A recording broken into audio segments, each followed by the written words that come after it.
तर इम्तियाज जलील यांच्याशीच आपण थेट संवाद साधला। ते म्हणतायत की कोणत्या पक्षाचे ते होते माहित नाही, मात्र त्यांना संरक्षण आहे पूर्णपणे।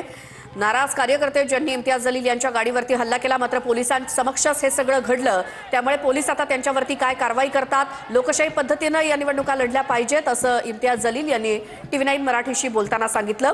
रितसर परवानगी घेऊनच ही रॅली काढलेली होती, मात्र ही रॅली ज्यावेळेला सुरू होती, आपल्या MIM पक्षाचा प्रचार इम्तियाज जलील ज्यावेळेला करत होते छत्रपती संभाजीनगरमध्ये वेगवेगळ्या भागामध्ये फिरून, त्यावेळेला त्यांच्याच पक्षाच्या काही नाराज कार्यकर्त्यांनी त्यांच्या गाडीवरती हल्ला केल्याचं बोललं जातंय। मात्र हे नाराज का, तर महानगरपालिका निवडणुकीमध्ये जुन्या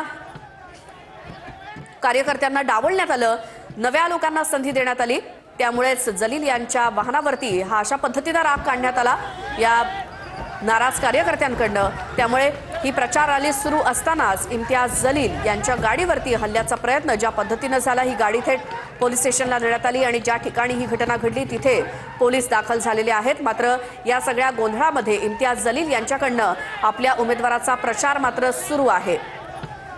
पोलीस आता यांच्यावरती काय कारवाई करतात हे मी बघेन असं इम्तियाज जलील म्हणालेत। जलील यांच्या गाडीवरती ज्या पद्धतीनं हे तरुण कार्यकर्ते सगळे दिसतायत, मात्र हे कोण होते, काय होते, हे सगळं कॅमेरामध्ये कैद झालेलं आहे असं इम्तियाज जलील म्हणालेत आणि त्यांच्यावरती पोलीस आता काय कारवाई करतात हे देखील बघावं लागेल।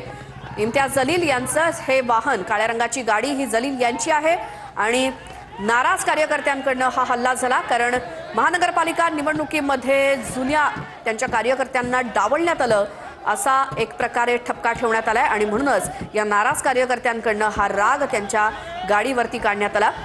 ज्यावेळेला इम्तियाज जलील हे छत्रपती संभाजीनगरमध्ये आपल्या MIMच्या उमेदवाराच्या प्रचारासाठी रॅलीमध्ये स्वतः सहभागी होते, त्याच दरम्यान घडलेला हा प्रकार। मात्र हे सगळं पोलिसांच्या समोरच घडलेलं आहे, त्यामुळे पोलीस आता त्यांच्यावरती काय कारवाई करतात हे बघावं लागेल असं इम्तियाज जलील यांनी TV9 मराठीशी बोलताना सांगितलं।